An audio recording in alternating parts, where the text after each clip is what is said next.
Hello friends, welcome back to our new video. आज हम लोग बात करने वाले हैं कि बहुत से बच्चों के मन में जो डाउट चल रहे हैं कि सर 12th एग्ज़ाम मेरे फिनिश हो गए हैं, इस समय हम खाली बैठे हैं तो कौन सा कोर्स करें, पढ़ाई चालू रखें कि पढ़ाई बंद कर दें।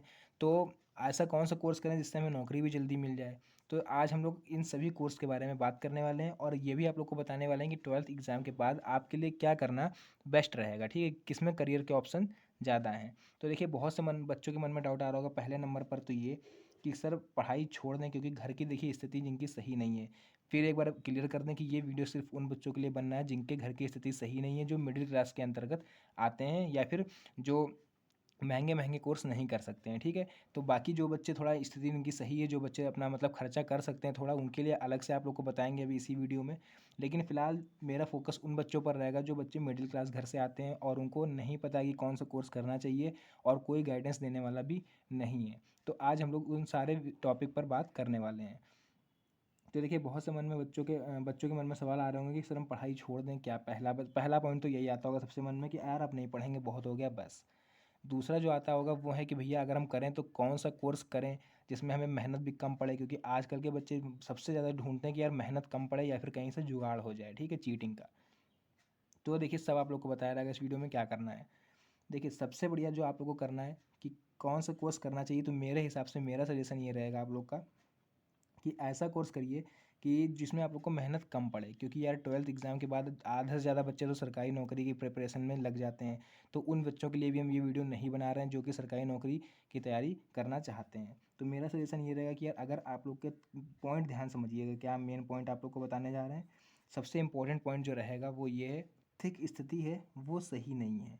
ठीक है, कई तरह के यहाँ पर स्टूडेंट होंगे, आप लोग को कई होंगे, आप लोग अच्छी तरह से जान रहे होंगे जिनके घर की आर्थिक स्थिति सही नहीं है। तो पॉइंट आज ध्यान से समझिएगा क्या करना है। सबसे पहले, अगर आर्थिक स्थिति घर की आपकी सही नहीं है तो मेरा सजेशन ये रहेगा कि आप लोग जो करिए वो गवर्नमेंट एग्ज़ाम, ठीक है, मतलब गवर्नमेंट एग्ज़ाम की प्रिपरेशन मत करिए। मेरा सजेशन ये रहेगा आप लोग के लिए कि आप लोग सरकारी नौकरी तैयारी मत करिए, क्योंकि उसमें क्या होता है कि आप 2 से 3 साल 4 साल बर्बाद करोगे अपने, लेकिन रिजल्ट क्या मिलेगा उसका आपको पता ही। आजकल कंपटीशन कितना है। अभी रिसेंटली यूपी पुलिस की वैकेंसी आके उठी है, आप लोगों को सबको पता होगा कि मात्र 60,000 वैकेंसी में कितने लाख बच्चों ने इसमें फॉर्म भरा। तो ये हाल है फिलहाल भारत का इस समय। तो आप लोग को सरकारी नौकरी का तो सपना इतने से आप लोग छोड़ दीजिए जिनके घर की आर्थिक स्थिति सही नहीं है। ठीक है, जो बच्चे पढ़ने में सही नहीं है, ठीक है, ये उनके लिए भी है, क्योंकि बहुत से बच्चे पढ़ने में सही होते हैं तो वो आप लोग निकाल ले जाओगे एक ही बार में। लेकिन अगर आप लोग मान लीजिए करते भी हैं तैयारी तो बहुत ज़्यादा मैक्सिमम 1 साल तक आप लोग केवल प्रिपरेशन करिए। नहीं आपको कुछ समझ में आ रहा है तो सीधे 12th के बाद आप एडमिशन ले सकते हो बीए में। ठीक है, सबसे बढ़िया। क्यों ये बीए के लिए सजेशन कर रहे हैं हम लोग, अब बिना विदाउट हेजिटेशन, ठीक है, बिना हिचकिचाए हुए आप लोग को क्या करना है, सीधे जाना है भैया बीए में एडमिशन ले लेना है।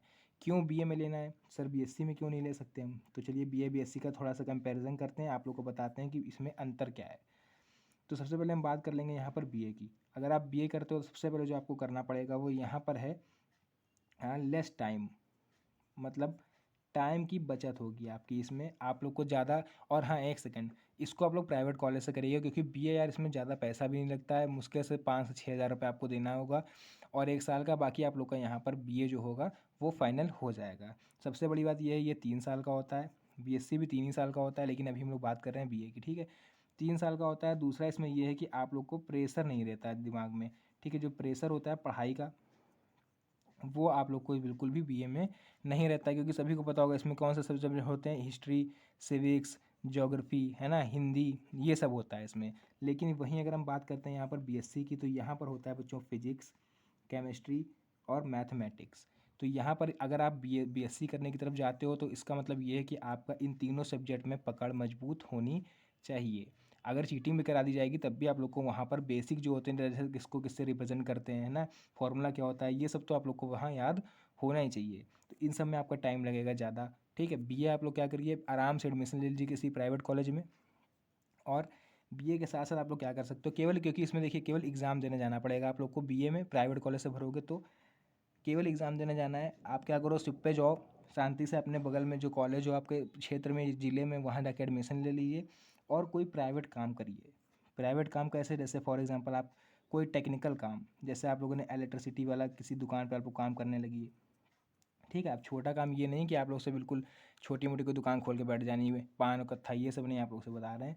जाइए चुप्पे, या फिर अपनी खुद की कोई शॉप खोल लीजिए, जैसे साइबर कैफ़े वगैरह हो गया, या फिर कोई ऐसी दुकान जो आप लोग के बजट में आ रही हो, आप लोग का टैलेंट है जो इलेक्ट्रिसिटी बना में आप सीख सकते हो, जैसे घर की वायरिंग वगैरह और जो इलेक्ट्रॉनिक उपकरण होते हैं, टीवी फ्रिज कूलर ये सब सही करना है ना, तो ये सब आप लोग सीख लीजिए। इससे होगा क्या कि पढ़ आपका क्या होगा, ये बीए जो हो चल रहा है आपका, ये भी 3 साल का कंप्लीट हो जाएगा, और इसके साथ साथ आप कम से कम मंथली 20 से 25 हज़ार रुपये की अर्निंग भी कर सकते हो।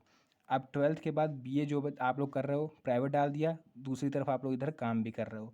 तो अब ध्यान से सुनिएगा ज़रा, अब आपके जो दोस्त होंगे जो गवर्नमेंट एग्ज़ाम की प्रिपरेशन कर रहे होंगे, उनका हाल देखिएगा भी यहीं पर।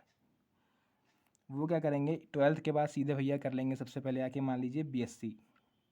बीएससी के बाद फिर वो करेंगे भैया 2-3 साल कम से कम जम के प्रिपरेशन तैयारी। इतना सब कुछ होने के बाद भी जब उनको वैकेंसी नहीं मिलेगी, तो उस समय उनके पास क्या होगा, अर्निंग होगी उनकी ज़ीरो, या फिर कहीं कोचिंग पढ़ा रहे होंगे, केवल यही हो सकता है। बीए में आप क्या कर सकते हो कि आपको पढ़ाई की तरफ से क्या होगी, टेंशन बिल्कुल नहीं होगी, और अर्निंग भी आपकी कितनी होगी, इधर देखिए यहाँ पर आपको दिख भी रहा है, 20 से कम 25 हज़ार रुपये अर्निंग आप मंथली कर सकते हो। क्योंकि यार इलेक्ट्रॉनिक चीज़ें कभी ना कभी ख़राब हुआ करती हैं। अब ये मेरे सजेशन यही है कि आप लोग या तो खुद की कोई शॉप खोल लीजिए, या तो बीए के साथ साथ कोई प्राइवेट काम स्टार्ट कर दीजिए। पढ़ाई पे आप ज़्यादा फोकस करोगे तो, क्योंकि सरकारी नौकरी इस समय वैसे भी आप लोग को पता है कि ना के बराबर है बिल्कुल वैकेंसी, तो सजेशन मेरा क्या रहा कि सबसे बढ़िया जाइए ट्वेल्थ के बाद सबसे पहले बीए में एडमिशन ले लीजिए, साथ ही साथ कोई एक प्राइवेट काम स्टार्ट कर दीजिए। ठीक है, तो मेरा सजेशन यही रहेगा। बाकी आप लोग का जैसा मन हो, बीएससी ना के बराबर है, करोगे तो ठीक है। जो बच्चे अच्छे हों, जिनकी फिर एक बार फिर से कह रहे हैं कि ऐसा नहीं कि बीएससी एकदम बेकार है, बीएससी बेस्ट है, सबसे बेस्ट है बीएससी, लेकिन इन तीनों सब्जेक्ट पर आपकी पकड़ मजबूत होनी चाहिए। ठीक है, पकड़ मजबूत होने के साथ साथ आपका फैमिली बैकग्राउंड भी बढ़िया होना चाहिए, घर की स्थिति भी सही होनी चाहिए, ताकि आप लोग डेली रेगुलर कॉलेज जा पाओ, असाइनमेंट असाइनमेंट वगैरह बना पाओ। प्रेशर नहीं होना चाहिए आपके ऊपर घर की तरफ से। ठीक है, अगर प्रेशर है तो सीधे ये वाला आप करिए, बीए में एडमिशन लेके कोई वर्क स्टार्ट कर दीजिए। ठीक है, उसके बाद बात करते हैं हम लोग, ये तो भैया हो गया डिग्री का हो गया, एक हो गया बीए, एक हो गया बीएससी, ये तो हो गई डिग्री की बात। अब हम बात करते हैं थोड़ा टेक्निकल कोर्सों की। टेक्निकल में आप लोग क्या कर सकते हो, इसमें आप लोग कोई प्रोफेशनल डिग्री ले सकते हो, अपने स्किल को बढ़ा सकते हो। जैसे आप लोग एक कर सकते हो पॉलीटेक्निक। ठीक, पॉलीटेक्निक के साथ साथ आप लोग एक और चीज़ कर सकते हो यहाँ पर, आईटीआई। ठीक है, ये सभी हम बता रहे हैं, फिर से बता दे रहे हैं एक बार, केवल मिडिल क्लास लोगों के लिए हम यहाँ पर बता रहे हैं, बच्चों के लिए। बाकी जो बड़े घर के बच्चे हैं वो तो आप लोग बीटेक में एडमिशन ले लोगे। ठीक है, कोई जेई की प्रिपरेशन करने लगेगा, कोई गवर्नमेंट एग्जाम की प्रिपरेशन करने लगेगा, उनके लिए ये चीज़ नहीं है। फिलहाल जो मिडिल क्लास के बच्चे हो, आप लोग पॉलीटेक्निक कर सकते हो। इसमें क्या रहता है, 8 से 10 हज़ार रुपये केवल 1 साल की फ़ीस जाती है, वो भी आप लोग को हर महीने हर साल स्कॉलरशिप के तौर पर पूरे वापस मिल जाते हैं, 2-3 हज़ार एक्स्ट्रा ही मिलते हैं। आईटीआई में क्या है, गवर्नमेंट एग्ज़ाम अगर आप लोग क्लियर कर लेते हो, गवर्नमेंट फॉर्म अगर आप डालोगे इसमें, गवर्नमेंट कॉलेज आपको मिल गया, तो मुश्किल से 500 से 600 रुपये फ़ीस रहती है इसकी आईटीआई की। इस पर एक अलग से वीडियो बनाएंगे हम, पॉलिटेक्निक और आईटीआई पे, आप लोग देखिएगा। बाकी फ़िलहाल जो बीए बीएससी करने के बच्चे सोच रहे हैं, आपको हमने क्लियर कर दिया है कि सबसे पहले जाइए बीए करिए आराम से, और अपना कोई वर्क स्टार्ट कर दीजिए। ठीक है, तो फिलहाल हमें लग रहा है कि आप लोग को समझ में आ गया होगा कि बीए बीएससी में कौन सा बेस्ट है। तो मिलते हैं नेक्स्ट वीडियो में एक और अच्छी और इंटरेस्टिंग टॉपिक के साथ, तब तक के लिए जय हिंद।